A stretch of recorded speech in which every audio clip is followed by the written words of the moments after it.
Shalom and welcome to this edition of Revealing the Truth, where we cover the headlines, the heartlines, and biblical truth. I'm your host, Messianic Rabbi Eric Walker, and I'm so honored to have Derek Gilbert with us today. He hosts Skywatch TV, a weekly Christian television program, and co-hosts Sci Friday, a weekly television program that looks at science news with his wife, author, and analyst Sharon K. Gilbert. He's the author of the groundbreaking books Bad Moon Rising, The Great Inception, and Last Clash of the Titans. He's a popular conference speaker. He's been a professional broadcaster for nearly 4 decades. Also been known to sing the high part in barbershop and gospel quartets. His wife Sharon has been married to this Skywatch TV host and fellow writer Derek Gilbert for over 20 years. Together, they've shared their talents and insights for over a decade.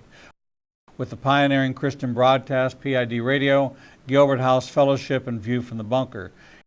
In addition to co-hosting Skywatch's flagship interview program and Sci Friday each week, Sharon also hosts the company's newest program, Unraveling Revelation, an in-depth look at biblical prophecy.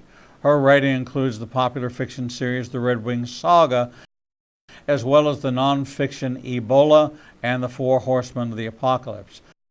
Derek is a featured guest here on Revealing the Truth and appears on the second Monday of every month at the 11 o'clock hour.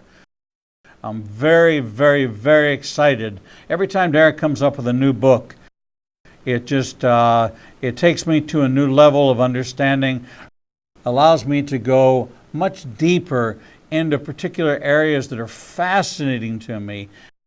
He's joining us now. He's the co-author with his wife of their newest book, Veneration, Unveiling the Ancient Realms of Demonic Kings and Satan's Battle Plan for Armageddon. Derek Gilbert, welcome to this edition, your edition, really, of Revealing the Truth. Well, it's an honor to be here. You're very kind. Thank you very much. Well, you are by far and away the best researched and most thorough author and friend that I have across the spectrum, across the globe. When you put your name on something, it is with such it's like the signet ring of the king that seals it and says, "This has been. If you can find a hole in this, we welcome it." It's almost like we challenge you. Go find a hole in this. It's because of you that the program Ancient Aliens, which has been one of cable TV's top-rated programs for going on over a decade now, that I've begun to watch and listen to something that I know is not real. I know it's not the truth. But I've always been a believer that you never study the counterfeit. You always study the authentic. But you reach a point where you have a strong enough grip and grasp of the authentic that you can now introduce yourself to try to understand what is the attraction to the counterfeit and why people want to hold on to some old ways of thinking when the authentic is so much more sensational, so much more exciting, so much larger than a UFO or an alien sighting. And you've done that in every book you've ever written. And I just want to bless you and thank you for this new work, Veneration, Unveiling the Ancient Realms of Demonic Kings and Satan's Battle Plan for Armageddon. It's incredible.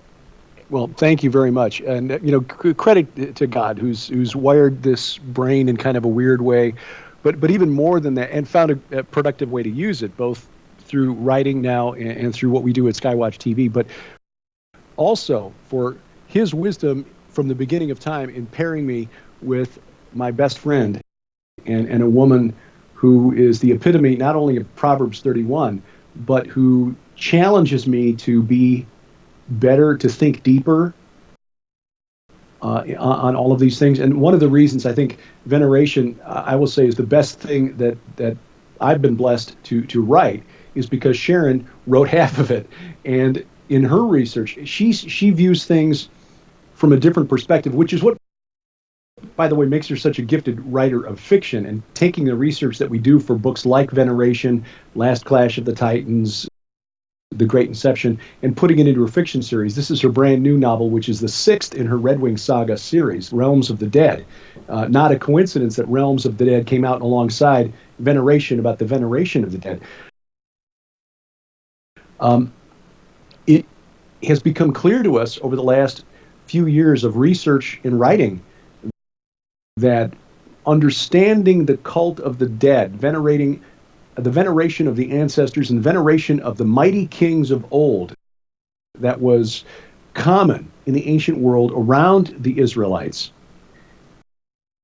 is a key component to understanding the theology of the Bible. You can't really understand, I mean, you can still be saved. I mean, I'm not saying that you need to grasp everything that we're doing in order to be saved. That's not it at all. We understand that salvation is by grace through faith in Jesus Christ and by no other means. But when you begin to understand how prevalent this practice of venerating the dead was, and that the dead weren't really the spirits of the dead ancestors, but they were the lying spirits of the giants, the Nephilim, created in Genesis chapter 6.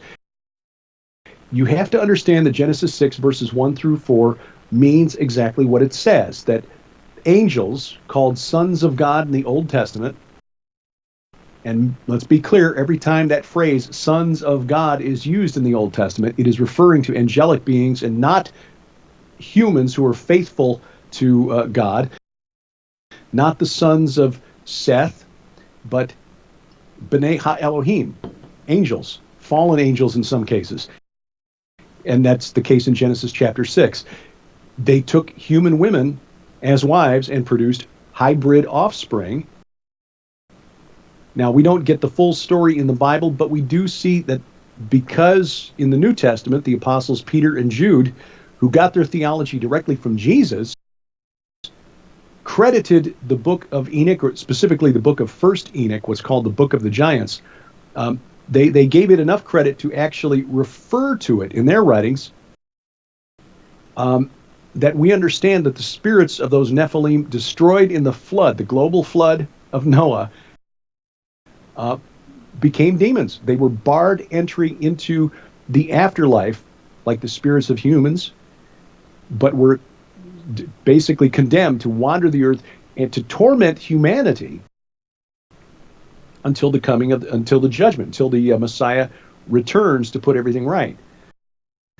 This was the understanding of the early church. It was the understanding of the apostles until about the 4th century AD, 4th or 5th century, at the time of Augustine, did that begin to change. Now, this is not the consensus belief among Christian theologians today. There's some very prominent Christians, Christian pastor teachers and theologians today who still adhere to the sons of Seth theory in Genesis 6, that somehow the righteous sons of Seth paired up with the licentious and evil daughters of Cain, and that somehow produced a line of evil giants. It's illogical, and it ignores the cultural and theological context of the Old Testament. And what Sharon and I did in the book Veneration is show that the Old Testament prophets, especially Isaiah and Ezekiel, understood this. And there are several places in Isaiah that specifically target this practice of eating in gardens, eating forbidden food in gardens, eating pig's flesh. There are scholars, by the way, and this was startling to us as we were researching this book, because, again, we've been digging into what the ancient world knew about the Rephaim and the Nephilim, who were known to the neighbors of the ancient Israelites, known to the Greeks as well. The Greeks just called them heroes, like Theseus and Perseus and Heracles. Those were the demigod heroes of old. Well, they got that concept from the Canaanites and the Amorites. This idea spread from the lands of the Bible westward and became part of the religion of the Greeks and then later the Romans. In the ancient world, the Hebrews, the Israelites, were not the only ones who had a prohibition on eating pork. Pork was forbidden not just to the Israelites, but also in other cultures in the ancient world as well, the Egyptians, the Hittites, and so forth. There are scholars who've concluded, based on on texts describing how and when pigs were to be slaughtered and for what purpose, that it's very possible the only reason pigs were even bred at all in the ancient world was to offer them up as sacrifices to the dead. So this could explain why God forbid eating pork, because the only time pork was offered up as food ever was when they were offered up as sacrifices to the dead. So when we look at Acts 15 and we see the application of what part of the 613 Mosaic laws apply to the new church, to the Gentile church, there's 4 things. One of them is do not eat meat sacrificed to an idol. Right. So that would fall into that category. Exactly, because as Paul makes clear in his writings, that the gods of the pagans in the ancient world were in fact demons. The demons were the spirits of these giants who were created by the unholy pairing of spirit beings, angels, and human women. Interesting. And we see other examples of this. We wouldn't be speculating. If we were just speculating on this, we would say so. And there are some places in the book Veneration where we are speculating, and we say so outright. We don't want to go beyond the Word of God. But we see other places in the Bible where practices that were common among the pagans in the ancient world were forbidden by God. For example, in the book of Leviticus, Rabbi, you probably noticed that God tells Moses more than just a couple times. In fact, I counted 11 different times Moses is commanded to burn the long lobe of the liver. When the bull was sacrificed and burned, make sure you burn the long lobe of the liver. 11 times Moses is told, burn the liver, burn the liver. Why? Because the liver was used in a practice called haruspicy in the ancient world, where the pagan priests would call upon the sun god Shamash and the storm god Hadad, otherwise known as Baal, who Jesus identified as Satan, because those two gods, the pagans believed, would reveal to them what the shape of the liver meant when trying to foretell the future. This was used in rites, occult rites, to try to foresee what was coming. The liver was specifically used for that. Livers of sheep, liver of bulls, liver of goats. God says, we're not doing that. Burn the liver.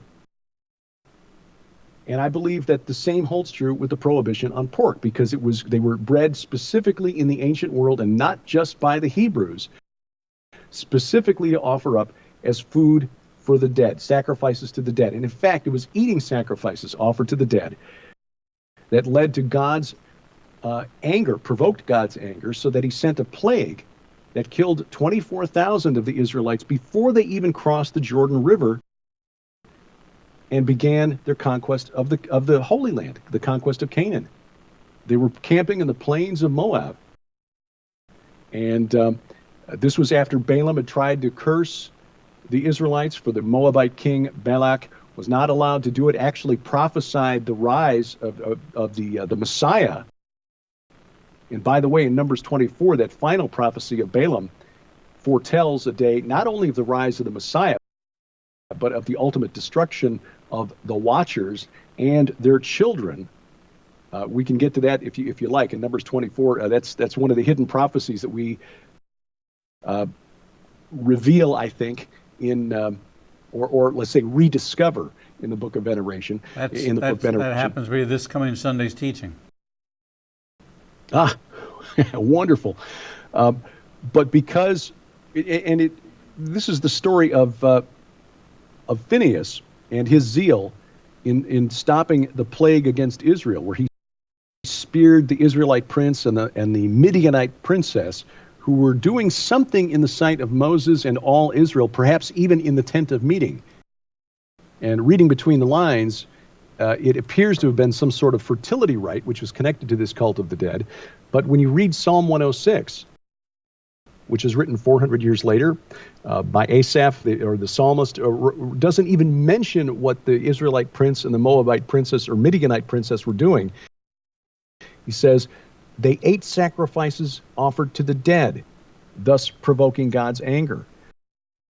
So this was a thing that lured the Israelites in. It began as a snare before they even crossed into the Holy Land, but even in the time of Isaiah, almost 800 years later, they were still engaging in these rites. Isaiah, in Isaiah several chapters, Isaiah 57 is one, Isaiah 63 is another. Isaiah 14 even makes reference to the spirits of the dead and how the spirits of the dead Nephilim, that is, the shades that rise up in Sheol to greet the rebel from Eden when he's thrown down. The word translated shades is Rephaim, the spirits of the Nephilim. But even later in Isaiah chapter 14, we see another of these prophecies that's been sort of hidden because translators through the history or through the ages have not had that context, that religious context. What did the pagan neighbors of ancient Israel believe, and how was that reflected in Scripture? And in so doing, they've sort of de-supernaturalized the conflict that's recorded in the Bible. What role did these Rephaim spirits play, and the veneration of these spirits? How is it reflected in end times prophecy? We see Isaiah 14 prophesying their demise, Isaiah 26 verses 13 through 19. Another prophecy that's sort of been obscured because we don't see the word Rephaim or understand what it means in Scripture. And then, of course, Ezekiel 39 verse 11, which is God's prophecy of the ultimate destruction of Gog, of Magog. Gog being the Old Testament Antichrist figure. Gog is the Antichrist, and the war of Gog and Magog concludes at Armageddon. We go into that in the book. Verse 11 talks about the travelers and the valley of the travelers east of the sea. That's a reference to the plains of Moab, just east of the Dead Sea. The Hebrew word traveler, avarim, is applied to Mount Nebo, which is in that same area, overlooking the plains of Moab. In fact, it's called in Deuteronomy, when God tells Moses to climb this mountain to get his one look at the Holy Land. Climb this mountain of the travelers, the avarim. Well, Rabbi, we're living in the first generation in more than 3,000 years that's really understood what that means. Or almost 3,000 years anyway.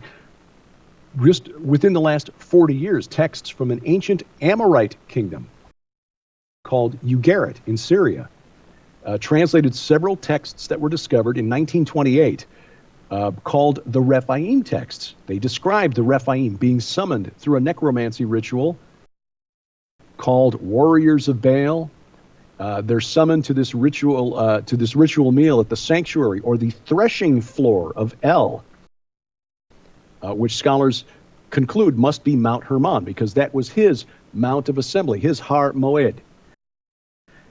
The threshing floor, Sharon does a wonderful chapter in the book on threshing floors and the symbolism of the threshing floor in the ancient world, essentially as a type of portal. It was at the threshing floor of Arana in Jerusalem, where David saw the destroyer, the destroying angel that God had sent because of David's sin of numbering, calling a census and counting the people of Israel, disobeying a command of God. And it was there on that threshing floor where David encountered this angel and sacrificed to God and accepted punishment, which stayed the destruction of the people It's stayed God's anger. Something about the threshing floor as a sort of portal in the ancient world.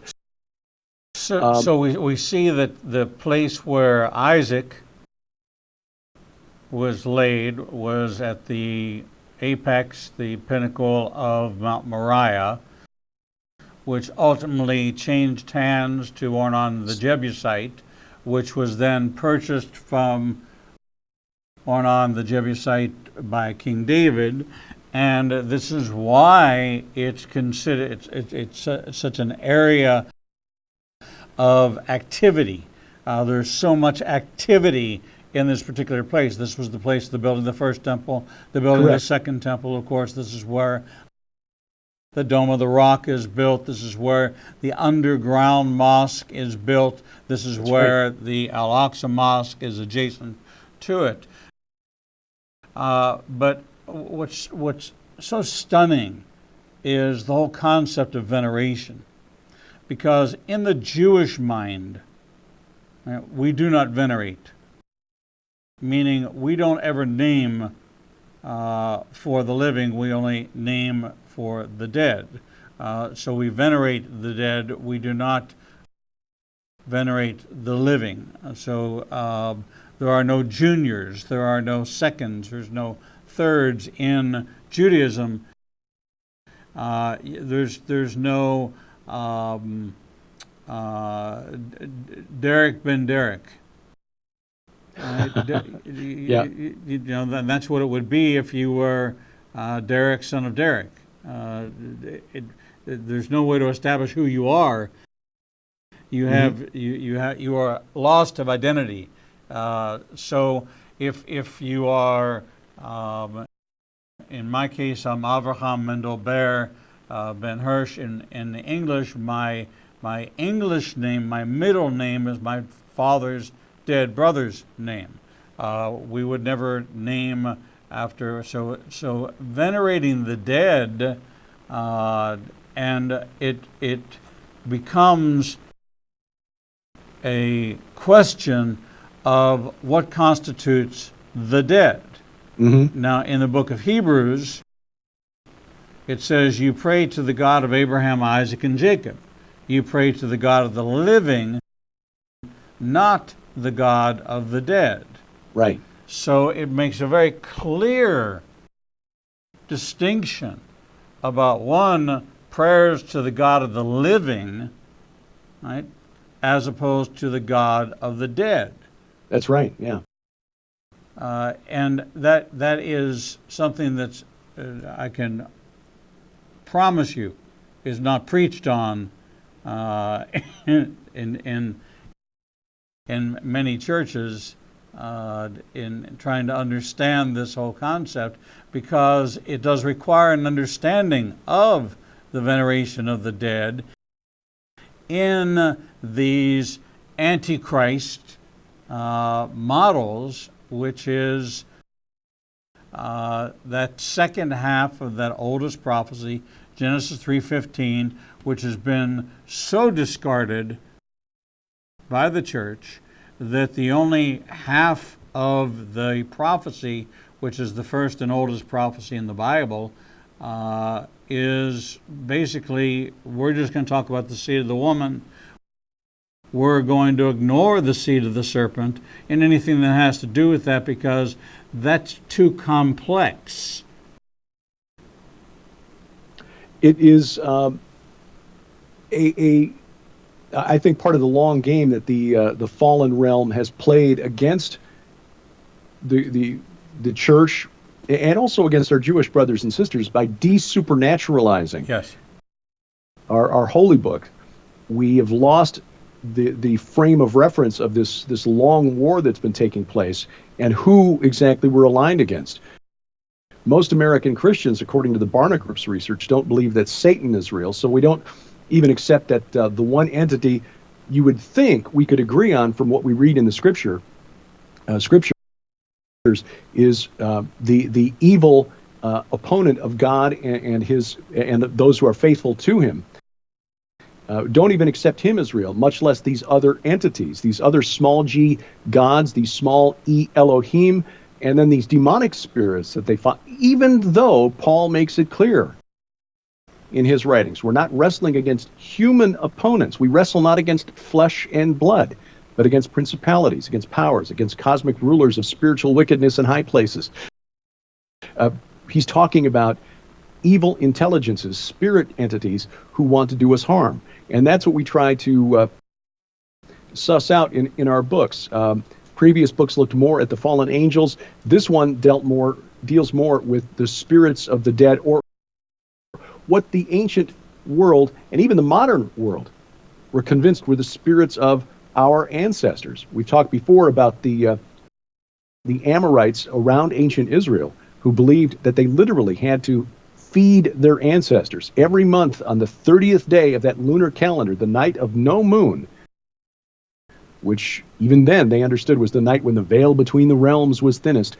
They had to summon their ancestors by name, call them by name, and feed them a ritual meal, because if they didn't do it, then the ancestors were condemned to eat dust and clay for all eternity. This is why Abraham was so distressed at not having an heir. He'd reached the age of 90 and he didn't have an heir. In fact, we discussed that in the book. There's a scholar from the University of Edinburgh named Nicholas Wyatt who points this out, that when Abraham is talking to God and says, I don't have an heir, and Eleazar of Damascus will be my heir. Dr. Wyatt points out that what probably was the original Hebrew there, and this goes to this monthly ritual called the Kispum ritual, where bread and water were typically what were fed to the dead. Sometimes there were other things, but typically bread and water.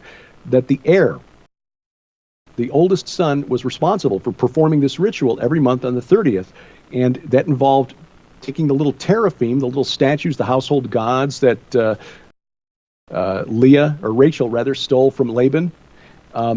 They would smear the little face of the statue with bread that was feeding it, and then they would pour water onto the floor, because the dead in the Amorite culture were buried beneath the floor of the house.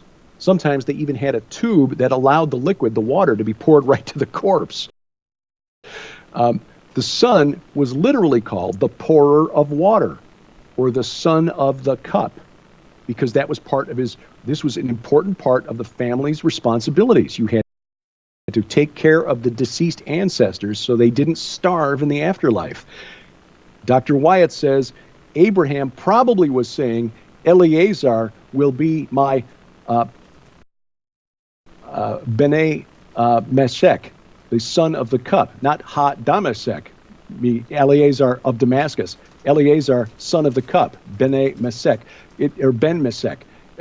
We don't have the cultural or religious context of the pagan world in the ancient world, and by digging into what the pagans around ancient Israel believed, suddenly the Bible makes a lot more sense. You understand Abraham's distress at not having an heir, because, hey, I don't have someone who will perform the ritual, just this household servant Eleazar. I'm not sure if I can trust him, because it's no skin off his nose. We're not related. I can't haunt him after. Abraham did not have the understanding of the afterlife that God later revealed to Moses, to the psalmists, to David, to the prophets, and then to the apostles. That came later. Abraham understood the world like the Amorites in whose land he dwelt, and that is why he was so distressed. However, when we begin to put all of that together and see what was in the Bible and understand that these spirits weren't really the spirits of the ancestors, but the spirits of the Nephilim, the Rephaim, who were lying to the pagans around ancient Israel, suddenly some of the strange verses in Isaiah and Ezekiel start making more sense too. And some of these prophecies then come to life. Oh, God has seen that these have been active in trying to corrupt the pinnacle of his creation, humanity, since the very beginning, but God has prophesied their destruction, and their day is coming. You know, what was the report of the 12 spies? What did they bring back? They brought back a report of a gigantic people. The the Anakim, Anakim, yes. we're these descendants of, we don't know. We don't know what. We covered that in the book, and we can talk about that after the break because we've got some insight on who the Anakim actually were and Okay, Goliath and his kin. good. That's incredible, and that's excellent. We're talking with Derek Gilbert, co-author with his brilliant, I will give her credit in the brilliant category, Sharon Gilbert, author of the new book, Veneration, Unveiling the Ancient Realms of Demonic Kings and Satan's Battle Plan for Armageddon. So it breaks down two very specific things. The ancient realm of the demonic kings, right, and the setup, where they play a role in Satan's battle plan for Armageddon, because this is a core fundamental platform for Satan's plan for Armageddon. And we need to understand it if we're going to understand and connect the dots of what's going to happen in this end time prophetic battle. We were going to take a short break right now, and when we come back, we're going to rejoin Derek Gilbert as we talk about his new book, Veneration, Unveiling the Ancient Realms of Demonic Kings and Satan's Battle Plan for Armageddon. We'll be right back. The Lord meets you right where you are, and so does Igniting a Nation's new live streaming outlets. You can now watch Revealing the Truth, Revealing the Bible, and Prophecy Revealed simulcast live each Monday through Friday from 10 a.m. to 1 o'clock p.m. Central Standard Time on YouTube Live, Facebook Live, Vimeo, Periscope, and through our website, www.ignitinganation.com. No matter what device you are using, our program will automatically scale so you won't have to miss a single program. And if you happen to miss an episode, you can always subscribe to the Igniting a Nation YouTube channel and access over 1,000 interviews and never miss your favorite authors, special guests, and topics that interest you the most. There are lots of ways to see Israel, but nothing compares to seeing the land of the book and the people of the book through the eyes of two Jewish believers who can take you on a journey that will bring the entire Bible to life. When you join Rabbi Eric Walker and his #1 rated tour guide, Edo Canaan, in Israel, you'll experience incredible teachings, first-class accommodations, and actually walk where Jesus walked. You will experience the Bible transforming from black and white into living color, and you will never see the Bible in the same way again. For more information, visit us at www.ignitinganation.com/events. The Lord contends with what contends with you, and Igniting a Nation is committed to bringing to light each and every issue that faces a believer's life. Our live stream programming and teachings take you on a journey to finding biblical truth from a wide variety of experts who share their insights into a deeper walk with the Lord. We have assembled the most comprehensive panel of experts in the fields of prophecy, caregiving, healing from trauma, shame, and abuse, and so much more. We continue to expand our teachings and programming to meet your needs. We're committed to healing the nations with biblical truth. Visit www.ignitinganation.com to develop a deeper walk with the Lord and start your journey to a transformed life. The Bible commands us to study to show ourselves approved, but most study using Bible study tools and not actually studying the Bible chapter and verse. Igniting a Nation is pleased to present Revealing the Bible, recorded and taught each week before a live audience. We take you deeper into the actual Bible and verse in both Hebrew and English and connect the dots between the Old and New Testament. You can attend our 2 classes in Tuscaloosa and Birmingham, or watch the program every Wednesday at 11 a.m. Central Time on ignitinganation.com and all our other simulcast outlets. For more information, visit www.ignitinganation.com/events. Truth. I'm your host, Messianic Rabbi Eric Walker, and we're talking with Derek Gilbert, co-author with his wife Sharon of the new book, Veneration.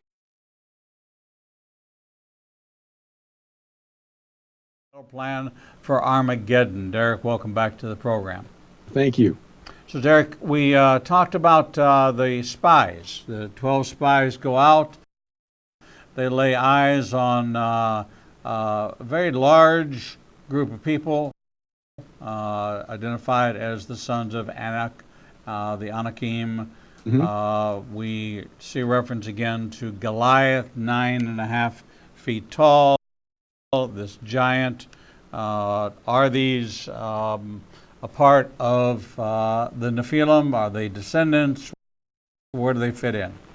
Well, the word translated as descendants in 1 Chronicles 20 and 2 Samuel 21, and this would be Goliath and his kin that are taken down by David and his men, rather than being Bene or Ben, which is sons of, it's Yeladeh, and I'm sure I'm not pronouncing it correctly, Yeladeh ha-Rapha. So descendants of the giants is how it's rendered in the in the English translation that I use, the ESV. Descendants of the giants. But scholars have looked at this, argue that the word Yeladeh doesn't actually mean a linear descendant of, or a blood descendant, a genetic descendant of. It's a term that is used to describe somebody who is born into the house of someone else, like a servant, like the men of Abraham's household who went with him to rescue Lot from the kings of the east. So they weren't blood descendants of Abraham, but they were part of his household. The equivalent would be Goyim versus Gerim. And Goyim is just a Gentile. Gerim is a Gentile who has pitched his tent with the camp of Israel.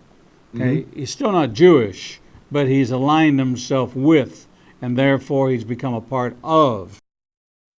And that was the mixed multitude. They were called the Gerim. So that would fall into the same naming convention that you're using there.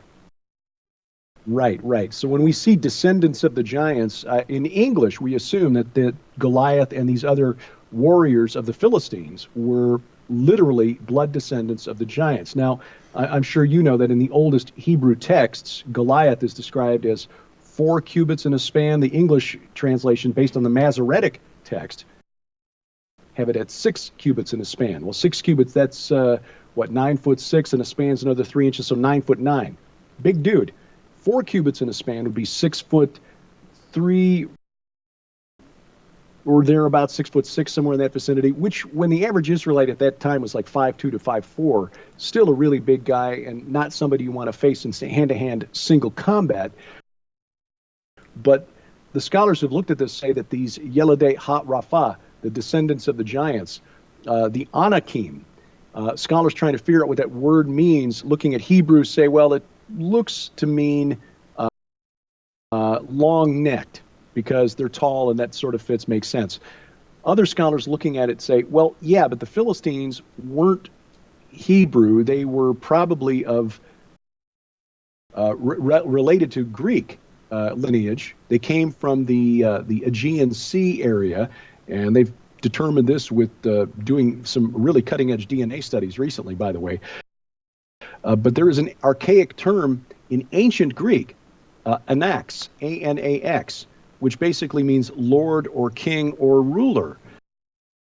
So the conclusion we reach in the book Veneration is that while these guys may well have been larger than average size, the point is that they were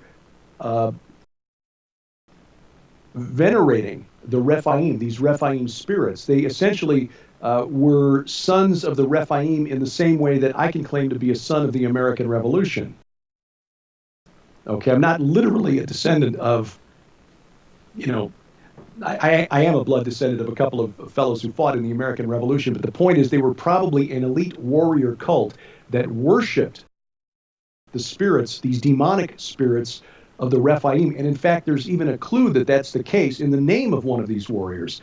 There's one of the warriors who's David and his men took down, one of these descendants of the giants, descendants of the Rephaim, or sons of the Rephaim, was called Ishbi Benab, is how it looks in English. But the word ob, pronounced ov, actually means spirits of the dead. And we see it elsewhere in the time of Saul, David, and Solomon, in the case of the medium at Endor. When Saul went to the medium at Endor, he was visiting the Ov at Endor. So Ishbi ben Ov was Ishbi, son of the medium. Ishbi, the son of a woman who was communicating with these demonic spirits, which, as we see in the case of Saul, is exactly what she did, and why she uttered a loud cry when the spirit of Samuel actually came up. She was expecting to see her familiar, a demonic spirit, one of the spirits of these Nephilim, or one of these Rephaim spirits. So that, I think, is what we're dealing with the Anakim. It wasn't a genetic term. It was essentially a term for a warrior, an elite warrior cult that venerated these demonic spirits. And that's why they were the target of the wars of Joshua. When we read the summary of the conquest of Canaan, at the end of, I believe it's Joshua chapter 11, I'd have to double check, we read that the Anakim had been eliminated from the hill country of Israel and Judah.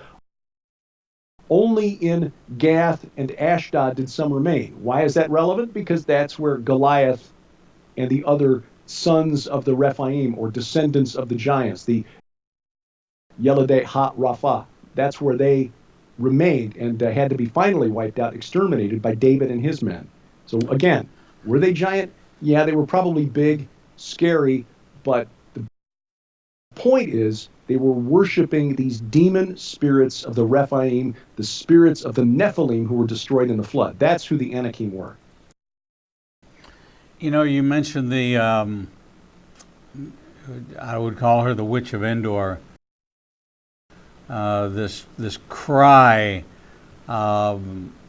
If we back up a little bit, we find that this was all ushered in by one that Jesus would say there's no greater gift than this, than for one man to lay down his life for another.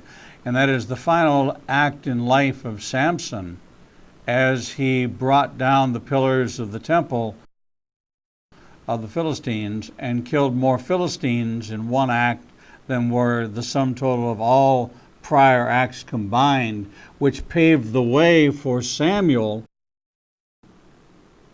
to rise and for her to hear of Samuel, for her to have be faced with something that was the antithesis of what she expected. And it came at this effort of this supernatural strength that God had restored within Samson. So it's kind of interesting that it was a heroic act that brought about this great. So this battle that's been going on at so many different strata, that when you finally stand back and you look at it, and I hear for the first time you relay the cry of who we call the Witch of Endor.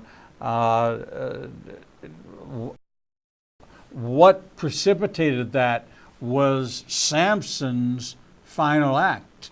That's what set the whole stage for this outcry of this incredible disappointment. So it's heroics. It's and you and I talk about this a lot, that the most supernatural thing ever given to us is the Word of God.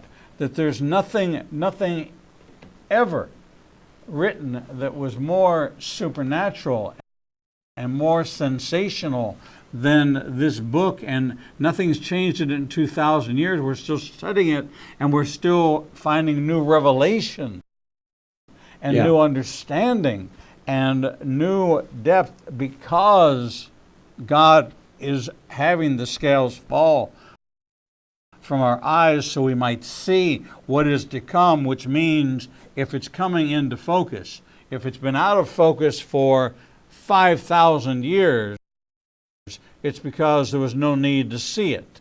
All right? Now it's coming into more focus because there's things we need to see in order to understand what is to come, and that's exactly what you're doing here. So the second part of this equation, if you will, is unveiling the ancient realms of the demonic kings, and then the second half of this is Satan's battle plan for Armageddon.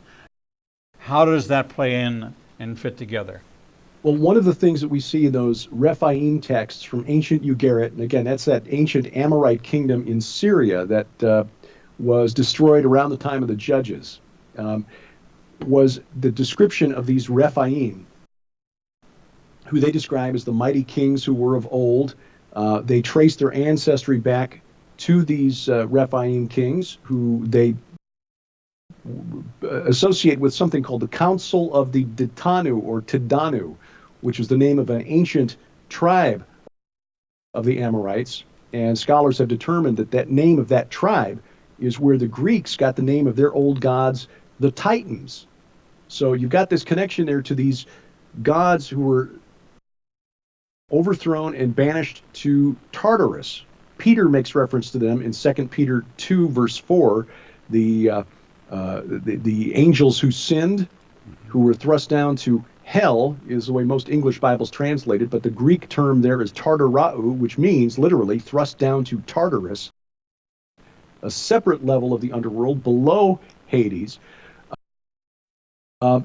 These Rephaim spirits described as warriors of Baal and summoned to the threshing floor of El in these ritual meals where the name of El will revivify the heroes, will revivify these Rephaim spirits. They're brought through these necromancy rituals in the ancient realm. Again, around the time of Samson, these rituals were being performed by the Amorites around ancient Israel to summon them to the threshing floor of El on Mount Hermon, where his name, now this is not just his reputation, there's a whole theology of the name in the Bible that we don't have time to unpack here, and I barely get my head around it. Dr. Michael Heiser's the expert on that. But it's more than just the reputation. It's like the power or the personification of the essence of the God was supposed to have the power to revivify these Rephaim spirits. And in these texts, they literally say that these warriors, these chariot warriors, mount their chariots and travel one day and then another, and then arrive at dawn of the third day, where the name of El, the Canaanite creator god, would revivify or resurrect these heroes. Well, we see in Ezekiel, and by the way, those texts literally refer to these Rephaim spirits as travelers, in the sense that they travel or cross over from the land of the dead to the land of the living. And that reference, the travelers, again, is used by Ezekiel to describe the place where the final battle of Gog and Magog, the confrontation that culminates at Armageddon, will take place, where the hordes of Magog will fall in the valley of the travelers, east of the sea. Remember, Mount Nebo, which is just northeast of the north end of the Dead Sea, was the mountain of the travelers. There were places on the Exodus route that were the stations on the route where the Israelites stopped to camp that were called, that refer to these places where the spirit world crossed over into the physical realm. One was called Ovoth. That goes back to that root word Ov, O-B. And the medium, the spirits of the dead, Ovoth, spirits of the dead. And then another called ruins of the travelers, i.e. Ha-Avarim.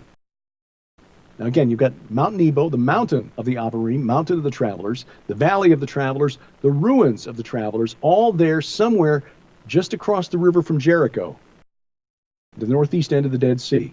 That's where Ezekiel says the hordes of Magog will fall. But what's interesting about this, and again, this gets to the time in which we live, Rabbi, where we are just now understanding this for the first time. In fact, I was just going over some of the video from our tour of Israel back in May and June with Messianic Rabbi Zev Porat and Pastor Carl Gallups, both of whom are regular guests on your program. And as I was talking about some recent archaeology northeast of the Dead Sea within eyesight of Mount Nebo, and we got video of this that we have put together on our DVD for our Israel tour this year, where you can see this archaeology site, this dig site called Tal El Hammam. And a group of scholars from Trinity Southwest University in Albuquerque, led by Dr. Stephen Collins, have put together a compelling stack of evidence that this was the site of biblical Sodom. It was destroyed around 1750 BC, give or take 50 years or so, right in the wheelhouse of when Abraham would have been in the Holy Land. The destruction layer of the city, all of the buildings were blown over in one direction as though fire from the sky, and flash heated, by the way, only on one side, as though something exploded in the sky like fire from heaven and destroyed the city in a matter of a split second. They also found that when they went down into the plain of Moab and did soil samples, they found a destruction layer down there where the salt content was so high that nothing could grow. Why? Well, the Dead Sea is 36% salt. It's like 9 times saltier than the ocean. And it so poisoned the tsunami that this air explosion kicked up, poisoned the soil to where nothing would grow there, no crops anyway, for like 700 years, down to the time of David and Solomon. The only thing that would grow there is acacia. And why is that relevant? Well, because we read in the Bible that the place where the Israelites camped across from Jericho is called Abel Shittim, which means meadow or plain of the acacias. Acacia is salt tolerant. It was the only thing. It's like scrub. It's the only thing that would grow there. But while they were there, you could look up to the northeast and see on a hill about 75 to 150 feet above the plain this destroyed city, and at the base of the city, these megalithic funerary monuments called dolmens. These dolmens are made out of big slabs of limestone, 2 standing stones and then a tabletop stone across the top. These are found all over the world, these dolmens, but there are more of them in the Jordan River Valley than anywhere on earth, and according to Dr. Collins, there are more of them at the base of Sodom than anywhere in the Jordan Valley. At one time, there were 1,500 of them. There are like 25,000 going up to the Golan Heights, from the Dead Sea to the Golan Heights, but 1,500 of them clustered at the base of Sodom. And all of them, according to the science director for the dig, Dr. Philip Sylvia, all of them facing the temple in Sodom. Now, a number of them have been disassembled for the use of the stone, but there are still 500 of them standing at the base of this hill. And so imagine this. The Israelites come there. They camp in this plain. You can't grow any grain there. The only thing that grows is acacia. So it's the meadow of the acacia, Abel Shittim.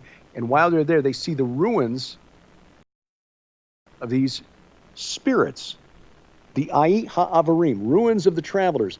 1,500 funerary monuments clustered at the base of this ruined city on the hill, in a place where it's known that the spirits cross over back and forth. And this is where Ezekiel says, the spirits, the warriors of Baal, these Rephaim spirits, the travelers, will be destroyed in the final battle between Gog, the Antichrist, who's the commander-in-chief for Satan, who Jesus identified as Baal, and the travelers, the warriors of Baal. That's where it's going to happen, right there northeast of the Dead Sea, on their way to do battle for God's holy mountain, his Har Moed, Armageddon, the Temple Mount in Jerusalem.